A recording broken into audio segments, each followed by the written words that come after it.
So, good morning, all. Today we would be gonna start with our demo for FIGTM.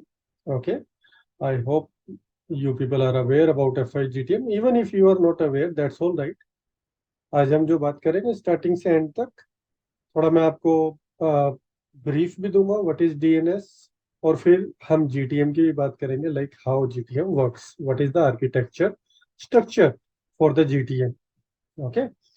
But before starting the GTM, let us talk about what the DNS is. Okay.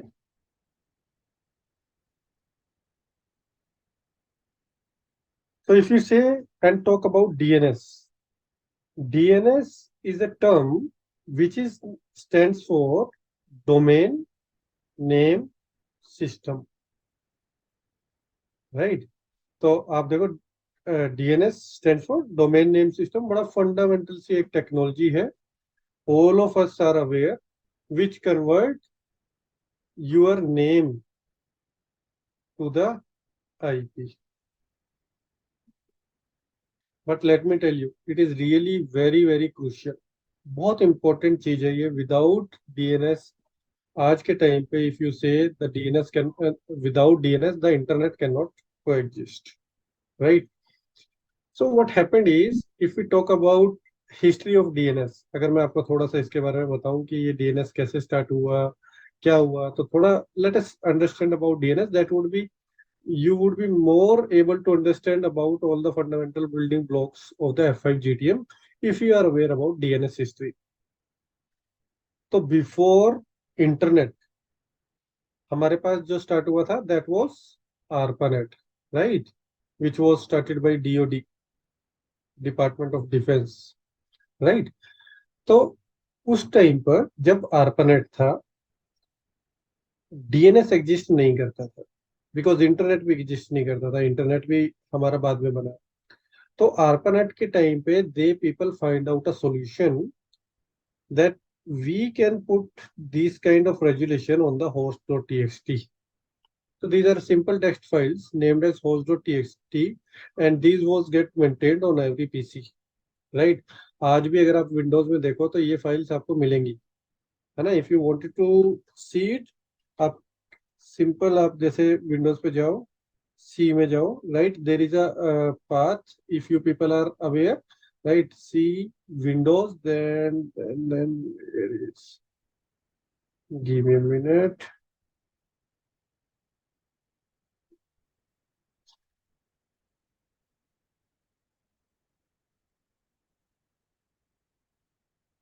Windows, then system, maybe system 32. It is system 32, right? So this is the path. Here you should be having drivers. Here you should be having a directory etc. Yeah. See, this is your host file. If you open it with the notepad, maximize it, आप simple से आप यहाँ पे देख पा रहे होंगे कि यहाँ पर देखो आपकी आईपी मेंशन्ड है और यहाँ पर आपका नेम मेंशन्ड है, राइट? यहाँ पर ऊपर देखो, ऊपर, राइट? तो this is for your local name resolution. But if you see this, hash means कि आपका वो यूज नहीं हो रहा है. अब अगर मान लो मुझे कोई और आईपी डालनी है यहाँ पर 1.1.1.1, और मैं चाहता हूँ ये xyz.com पर चली जाए, तो सिंपल मैं xyz.com पे इसको ट्रांसमिट कर सकता हूँ. जब मेरी होस्ट फाइल में एंट्री होगी तो डीएनएस रेजुलेशन के लिए मेरा पीसी कहीं नहीं जाएगा, बिकॉज होस्ट फाइल में इसकी एंट्री है. It will go directly to the xyz.com, it will go directly to the 1.1.1.1. तो this is your host file, जो ओरिजिनली एक सॉल्यूशन निकाला था to resolve your DNS things. But let me tell you, it was not a scalable. Why? क्योंकि internet तो बड़ा होता गया. इंटरनेट पहले क्या था, कुछ ही सिस्टम्स थे. अब धीरे धीरे धीरे धीरे वो सिस्टम्स बढ़ते गए, इतने बढ़ गए कि we are not able to manage the DNS through the host files. तो when your internet got expanded, it become clear that we need a more scalable and the distributed system, जो आपकी host dot TXT file कभी भी manage नहीं कर सकती थी. तो there was the deployment of DNS which was introduced in 1983. So in 1983, for your RFC RFC 882 and 883 by Paul, right? Your initial specification foundation was led for your DNS protocol. तो DNS कब start हुआ अगर हम बात करें तो formally 1983 में इसकी RFC प्रोड्यूस की गई। तो RFC जब हुई तो इन्होंने रूट सर्वर्स के भी प्रपोजल दिया, राइट? अब धीरे धीरे आप समझोगे कि कैसे इसकी हायरार्की काम करती है। तो they talked about root servers. Root servers, DNS का ऑपरेशन इस तरीके से हायरार्किकल होता है कि सबसे पहले रूट सर्वर पिक्चर में आता है। मैं भी आपको एक एग्जांपल देके समझाता हूँ, लाइक डब डब डब नेटमीनियन डॉट नेट हमारी वेबसाइट है। अब कोई भी आप वेबसाइट लिखते हो तो आप इस तरीके से लिख देते हो, लेकिन एक हिडन डॉट यहाँ पर भी होता है जो दिखता नहीं है, but there is a dot. और जब भी रेजुलेशन होती है वो फ्रॉम राइट टू लेफ्ट होती है। तो सबसे पहले जो चेक होगा वो ये डॉट चेक होगा, और ये डॉट कुछ भी नहीं है, ये रूट सर्वर होता है। तो इस तरीके के जो रूट सर्वर रहते हैं ये टॉप पर रहते हैं आपके, राइट? यहाँ पर मान लो आपका डॉट है, this is the root server. और ऐसा माना जाता है कि there are 13 root servers which are labelled from A to M, है ना? ABCDEFGH like that M. और वो operated by different different organisations, है ना? क्योंकि it cannot be given in the hand of a single organization because it's very, it need to be enhance the resiliency or the reliability of the DNS infrastructure. So for the same it is distributed to different different organization. ये 13 से ज्यादा भी हैं, लेकिन for now in different different articles, different different books you will be able to see 13 ही वहां पर लिखा जाता है, but nowadays ये काफी इंक्रीज हो गए। तो this is your on the top, it is your root servers. Root servers के बाद आपका टॉप लेवल डोमेन पिक्चर में आ जाता है। जैसे ये डॉट कॉम हम यूज कर लेते हैं, है ना? डॉट नेट, जैसे हमारे केस में डॉट नेट भी आप यूज कर सकते हो, डॉट ORG यूज कर सकते हो, डॉट इन यूज कर सकते हो, राइट? और etcetera, there can be multiple. तो आपकी रेजुलेशन जो होगी वो फ्रॉम द रूट होगी, फिर टॉप लेवल डोमेन जाएगी, it is named as TLD, top level domain. ये सेकंड लेवल डोमेन भी जा सकती है, और इवेंचुअली ये जाते जाते जैसे यहाँ से डॉट नेट बताएगा कि ठीक है मेरे पास नेटमीनियन नाम का एक सर्वर रखा हुआ है and I can send to you there. तो नेटमीनियन का एक अपना DNS सर्वर होगा जो फर्दर पूरा का पूरा नेटमीनियन की जितने भी आपकी सब वेबसाइट्स हैं, लाइक वीडियोस के लिए आपकी वीडियोस डॉट नेटमीनियन डॉट नेट है ना? या लैब्स के लिए आपकी लैब्स डॉट नेटमीनियन डॉट नेट है, या इसी तरीके से आपकी ब्लॉग्स डॉट नेटमीनियन डॉट नेट है। वो सारी की सारी डेलीगेशन नेटमीनियन के DNS सर्वर के पास होगी। और फर्दर जब यूजर की क्वेरी आती है वो इसी हायरार्की में रिजोल्व होती है। ओके, तो root server, I was just talking about the history. तो रूट सर्वर्स वाज इंट्रोड्यूस्ड, है ना? इसी तरीके से जब मैंने आपको बताया कि रूट सर्वर्स आ गया for the resiliency, for the reliability, तो डेलीगेशन ऑफ अथॉरिटी देना बहुत जरूरी था। डेलीगेशन ऑफ अथॉरिटी मीन्स कि roles and responsibility for the specific domain should be delegated to the specific server, which means कि अगर कोई गूगल का कोई DNS सर्वर है तो वो गूगल मैनेज करेगा। इसी तरीके से फेसबुक का कोई है तो फेसबुक मैनेज करेगा, राइट?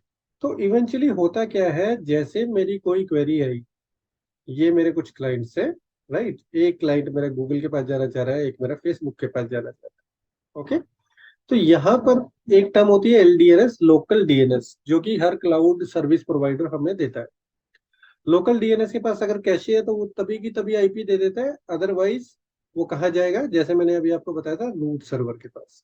रूट सर्वर देखेगा कि ठीक है ये डॉट कॉम है, डॉट नेट है, ये जो भी है, वैसे ये चला गया टॉप लेवल डोमेन के पास। टॉप लेवल डोमेन उसको भेजेगा ऑन आइदर गूगल और आइदर ऑन फेसबुक।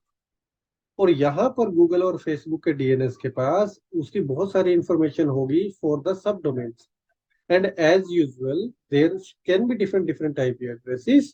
ये अपनी आईपी एड्रेस उसको दे देगा, और यहाँ से क्लाइंट के पास वो आईपी एड्रेस रिवर्ट बैक हो जाएगा, and client can access the internet. और ये सारा काम विद इन द सेकेंड्स होता है ना। तो जब भी आप कोई वेबसाइट खोलते हो, in the background this whole procedure will come into the picture. तो अब जब हम एफ आई जीटीएम के बारे में पढ़ेंगे तो एफ आई जीटीएम कहाँ लगा होगा वो भी आप समझोगे, right. But whole working is bit like this. तो डेलीगेशन ऑफ अथॉरिटी यहाँ पर अलग अलग है। यहाँ पर अगर डेलीगेट कर दिए गूगल के डीएनएस को, यहाँ पर फेसबुक के सारे रिकॉर्ड्स डेलीगेट कर दिए फेसबुक के डीएनएस को, राइट। तो ये सारी की सारी delegation is was very important, that is the reason one concept was there at the time of when we were bringing up this new protocol DNS. अब तो पुराना हो गया, right, but at that time I am talking about. फिर DNS के अंदर बहुत सारी आपके स्टैंडर्ड्स और एक्सटेंशंस लेकर आएंगे, क्योंकि जैसे ही कोई प्रोटोकॉल आता है तो उसमें कुछ कीवर्ड्स भी होते हैं, वो भी ठीक करने होते हैं। वो ठीक करने के लिए अगेन हमारा दूसरा दूसरा स्टैंडर्ड आएगा, दूसरा दूसरा वर्जन आएगा। एक्सटेंशंस लाइक जैसे मैं आपको एक एग्जांपल दे दूं डीएनएस सिक्योरिटी का, डीएनएस सेक जिसे हम कहते हैं, राइट। तो डीएनएस सेक जैसे फीचर्स आपके डाले गए, वो that added your security dynamic update और support for IPv6, lot of things. But starting में there was a very first DNS जो बहुत ही पॉपुलर हुआ उन दिनों में, और that works a lot, okay, named is BIND. BIND की फुल फॉर्म अगर मैं आपको बोलूं तो it stand for Berkeley, Berkeley internet, then name, name domain, okay. ये most it was the most widely used DNS server software implementation at that time. It was originally developed by whom?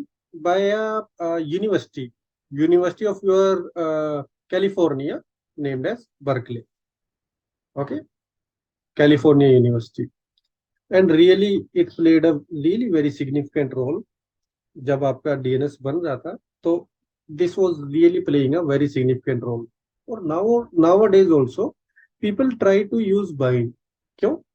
एक तो ये open source है, right, free to use है, आप इसको जैसे मर्जी आप इसको यूज कर सकते हो, बस आपके पास एक लिनक्स सर्वर होना चाहिए। वहां पर मैं आपकी अपनी लैब्स में आपको करके भी दिखाऊंगा, ओके। आपने बाइंड 9 यूटिलिटी एक होती है, वो आपने पुटअप करनी है ऑन द लिनक्स मशीन, और आपका Linux server will act as a DNS. तो in the classes later on you will see, ये सारे प्रैक्टिकल्स हम करेंगे। बाइंड 9 का भी प्रैक्टिकल है हमारे पास, तो we will do. But currently I am talking about the DNS history. तो डीएनएस इस तरीके से बनता गया and in the last commercialization इसकी स्टार्ट हो गई, राइट। तो इस अब ये जो सर्विस थी, ये कुछ ऐसी प्रीमियम सर्विस आना शुरू हो गई इन 1990s कि आपका डीएनएस की एक वैल्यूएबल कमोडिटी बन गई। और मॉडर्न इंटरनेट की अगर हम बात करें तो now it is really playing a very critical part of the internet infrastructure, very crucial roles in everybody's functioning for the web. आज डीएनएस इस तरीके से इवॉल्व हो गया है कि we can not expect internet usage without DNS. Okay. So far, any doubt from anybody? Please ask.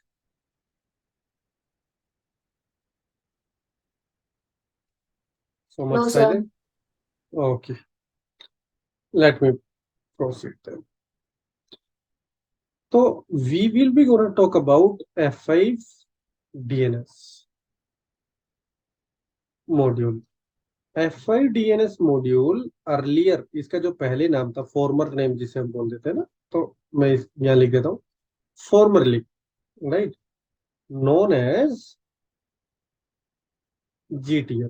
और आज भी डे टू डे, जैसे बोलते हैं मौखिक भाषा में, है ना, in day to day terms बातचीत में हम जो यूज करते हैं GTM ही यूज करते हैं, whereas its new name is DNS. Okay, F5 DNS. F5 DNS is the most flexible intelligent resolver on the market, providing global server load balancing.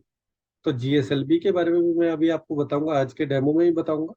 Okay, तो ये जो आपका है मोस्ट फ्लेक्सिबल इंटरनेट रिजोल्वर माना जाता है। इन क्यों? आपके बहुत सारे फीचर्स ये देता है, जैसे HA की बात कर लो, high availability on the URL by URL basis. ठीक है, अथॉरिटेटिव एक्सटर्नल डीएनएस की बात कर लो, इंटरनल डीएनएस की बात कर लो। FI DNS on premises use हो सकता है, ओवर द क्लाउड यूज हो सकता है, over the hypervisors you can use it, है ना। तो मैं थोड़ा सा ना आपको पहले एक ओवरव्यू बताता हूँ, इसका आर्किटेक्चरल ओवरव्यू बताता हूँ, then you guys will able to understand like how it is working, है ना। when I am telling this, I am expecting कि you guys are aware about the working of the LTM, है ना। थोड़ा बहुत आपको F5 LTM के बारे में पता है। तो लेट अस से this is my cloud. Cloud से यहाँ पर मेरे कुछ क्लाइंट्स हैं, राइट।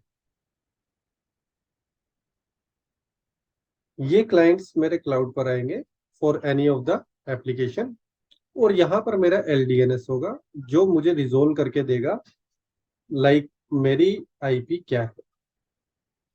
इवेंचुअली जैसे मैंने अभी आपको बताया, ये क्वेरी जाएगी आपकी रूट के पास, टॉप लेवल डोमेन के पास, सेकंड लेवल डोमेन के पास, और इवेंचुअली ये कहाँ जाएगी? इन द डेटा सेंटर, है ना। ये किसी डेटा सेंटर में जाएगी, क्योंकि मेरी IP actual application IP would be different.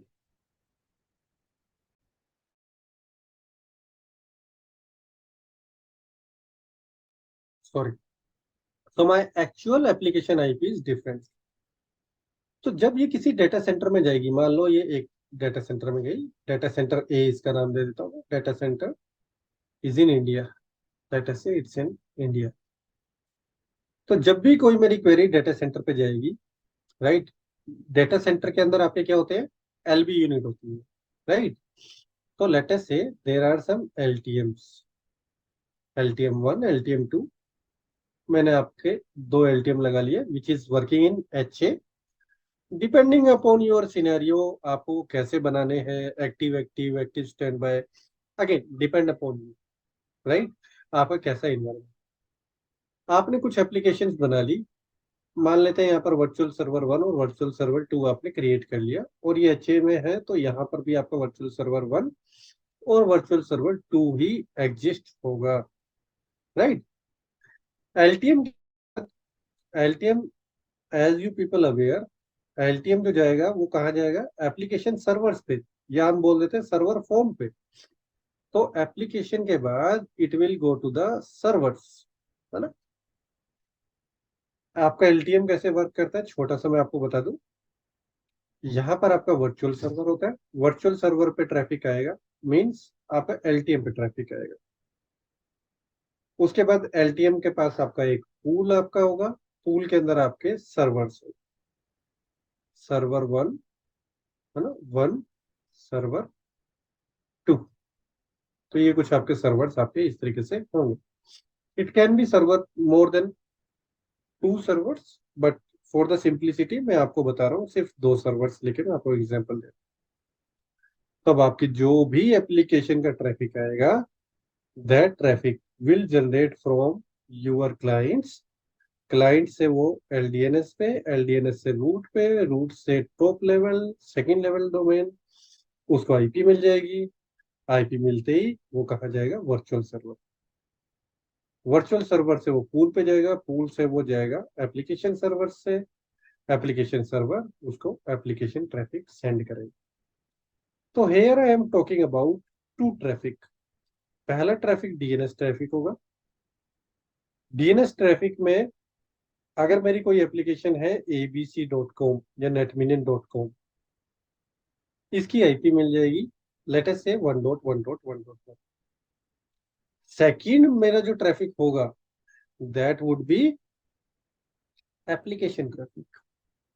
Actual application जो मैंने चलानी है, लाइक आप फेसबुक चलाते हो तो एप्लीकेशन ट्रैफिक होता है ना, तो वो ट्रैफिक जो आपका जाएगा 1.1.1.1 पर जाएगा, और उसका रिजल्ट मतलब अगर आपने गेट गेट रिक्वेस्ट दी है, पोस्ट रिक्वेस्ट दी है, पुश दी है, या कुछ भी डिलीट दी है, एज पर द सेम आपका उसको रिजल्ट आपको मिल जाएगा। तो इस पूरी पिक्चर में I am talking about two flows. The yellow line is representing about your application flow, है ना। बट बिफोर एप्लीकेशन आपके डेटा सेंटर में कोई तो होना चाहिए ना, जो बताए कि हाँ ये कहाँ जाना चाहिए, वर्चुअल सर्वर 1 पे जाना चाहिए या वर्चुअल सर्वर 2 पे जाना चाहिए। तो in your data center there will be some DNS, और वो आप मान लो यहाँ पर हमने यूज किया हुआ बाइंड। तो बाइंड से हमने बता दिया कि वर्चुअल सर्वर 1 पे जाए या कहाँ पर जाए। Okay, this is one thing. Let me rub this and proceed further. ये तो एक सिंपल सा मैंने आपको बताया कि अगर ऐप आपकी with in the same data centre है तो कैसे काम करेगा। लेकिन आप जब स्केलेबिलिटी के बारे में सोचते हो तो आपकी ऐप एक ही डेटा सेंटर में ना होकर अलग डेटा सेंटर में भी हो सकती है। तो let me define an another data centre.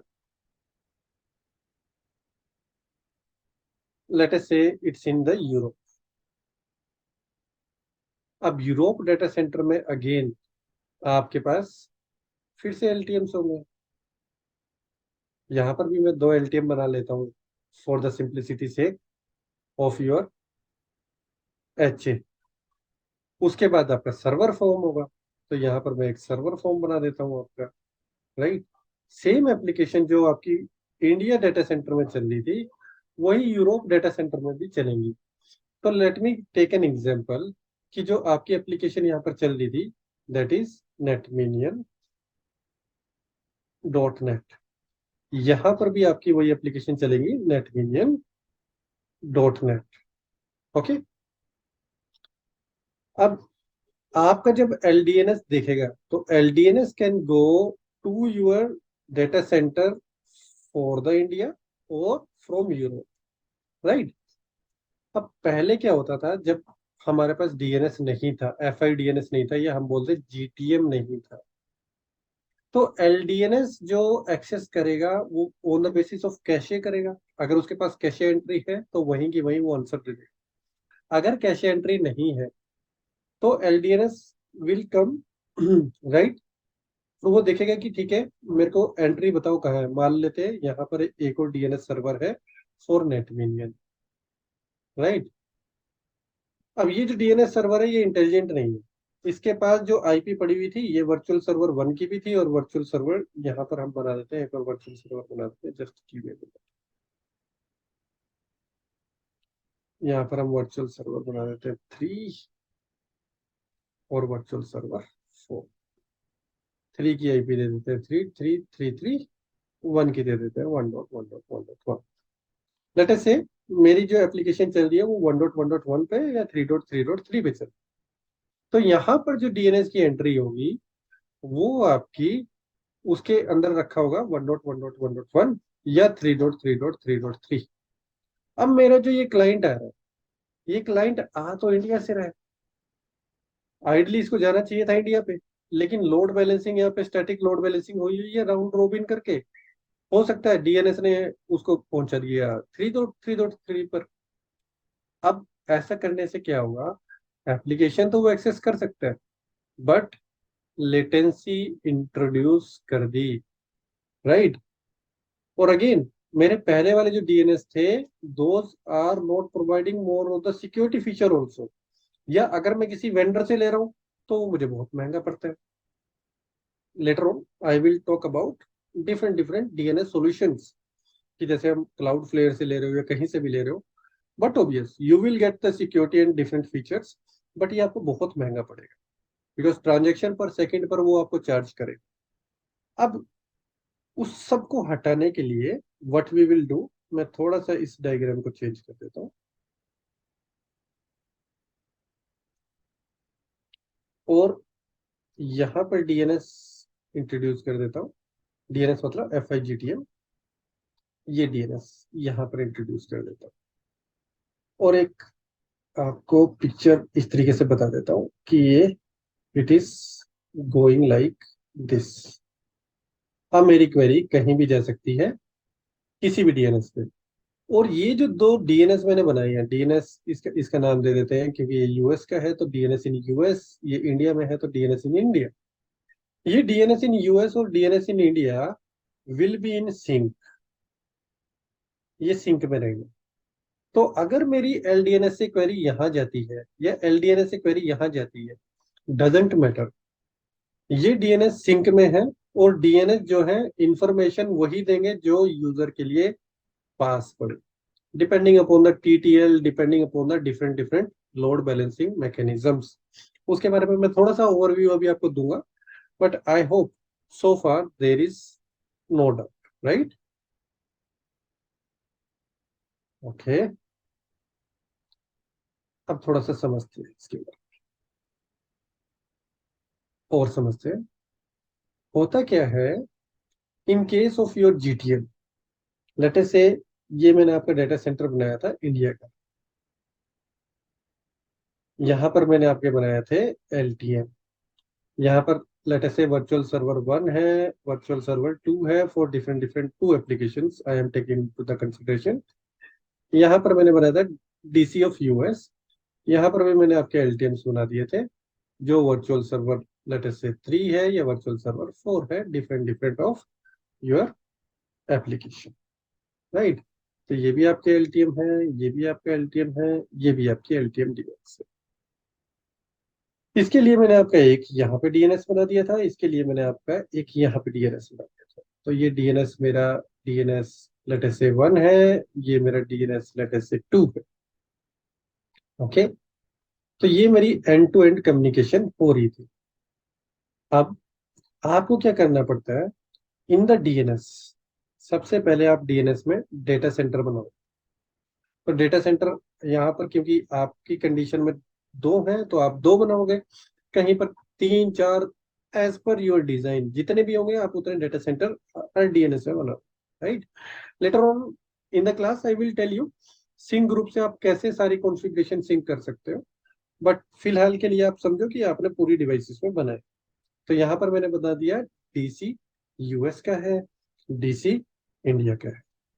Okay, उसके बाद आप बनाते हो सर्वर। यहाँ पे जो सर्वर्स होते हैं वो आपके F5 LTM की तरह नहीं होते हैं। यहाँ पर सर्वर आपके LTM हो सकता है, LTM जब मैं LTM बोल रहा हूँ तो वर्चुअल सर्वर मानो आप। थर्ड पार्टी कोई लोड बैलेंसर हो सकता है, अगेन उसका वर्चुअल सर्वर मानो आप, या डायरेक्ट सर्वर भी हो सकता है, तो सर्वर की डायरेक्ट आईपी हम उसमें दे देते हैं। हुआ क्या, आपने डीएनएस के अंदर डीसी बनाए, डीसी फिर आपने सर्वर बनाए और फिर यहाँ पर आप बनाते हो पूल्स। उस पूल के अंदर आपके ये सर्वर्स आ जाते हैं। अपने केस में मान लो वर्चुअल सर्वर 1 और वर्चुअल सर्वर 3 आ गया जो होस्ट कर रहा है नेटमिनियन। और उसके बाद आप एक चीज बनाते हो जिसे बोलते हैं वाइड आईपी, है ना? वाइड आईपी क्या है कि एक सिंपल सा आपका ऑब्जेक्ट है। तो दिस ऑब्जेक्ट इज नथिंग, ये ऑब्जेक्ट आपका जीटीएम यूज करता है which allow the configuration for single DNS name. आपका एक name different different multiple resource को यहाँ पर डिस्ट्रीब्यूट कर सकता है ट्रैफिक। तो जब मेरी क्वेरी आएगी, when ever my query will come, वो क्वेरी जाएगी वाइड आईपी पर, वाइड आईपी से जाएगी वो पूल पर, पूल पे मेरे डिफरेंट डिफरेंट सर्वर्स होंगे जो कि LTM, in my case LTM 1 और LTM 3 होगा, और वहां से ये जाएगी एक्चुअल सर्वर्स, राइट? तो मेरे रिस्पॉन्स जो आएगा वो इन एलटीएम के वर्चुअल सर्वर की आईपी आएगी जब भी मैं चेक करूंगा फॉर netminion.net को। ओके, अब यहाँ पर बहुत इंटरेस्टिंग एक टॉपिक आ जाता है ना? Let me just introduce that topic. मैं उसके बारे में बहुत ज्यादा नहीं बोलूंगा because otherwise this class can be more technical. जब भी आपकी डीएनएस क्वेरी आएगी, मैंने आपको बताया it will go to the GTM, GTM, GTM में कहां पर ये आएगी, लिसनर। उसके बाद ये जाएगी वाइड आईपी पर। वाइड आईपी क्या है, एक नेम है। वाइड आईपी के पास क्या होता है, पूल्स होते हैं, राइट? तो ये पूल एक भी हो सकता है, पूल एक से ज्यादा भी हो सकते हैं, डिपेंड करते हैं आपके कॉन्फ़िगरेशन कैसे है। तो it can have pools.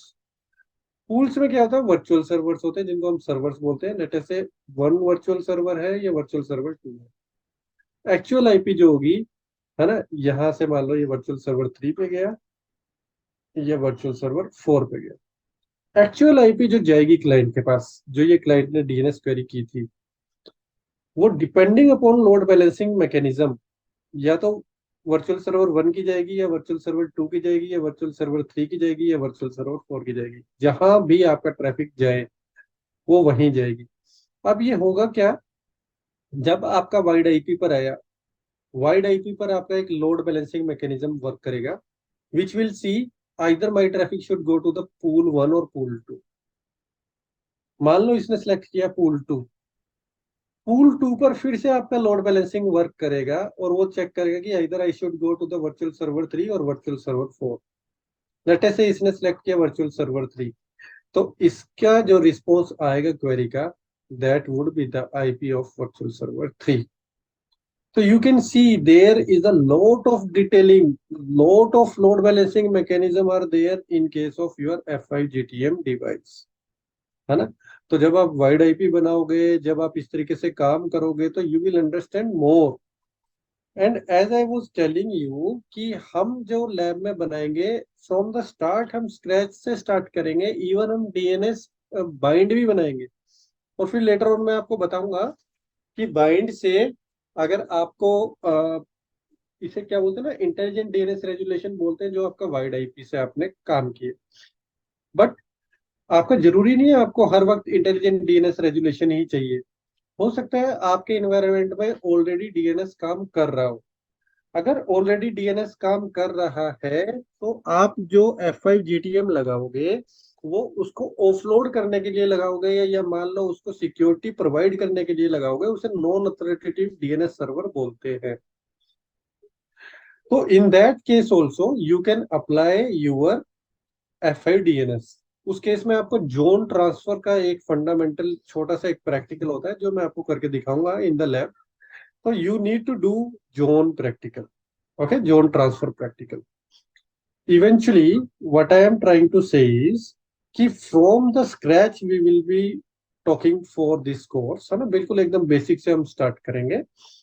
Saturday और संडे में ये कोर्स आपका होगा, है ना, 2 hours ईच डे। तो 2 hours सैटरडे, 2 hours संडे, मतलब 4 hours in a weekend. Approximately आपके 5 weeks, depending upon the batch, है ना, 4 weeks 5 weeks इस तरीके से आपका रहता है। तो you will get an enough time, approximately 16 to 20 hours you can say, है ना।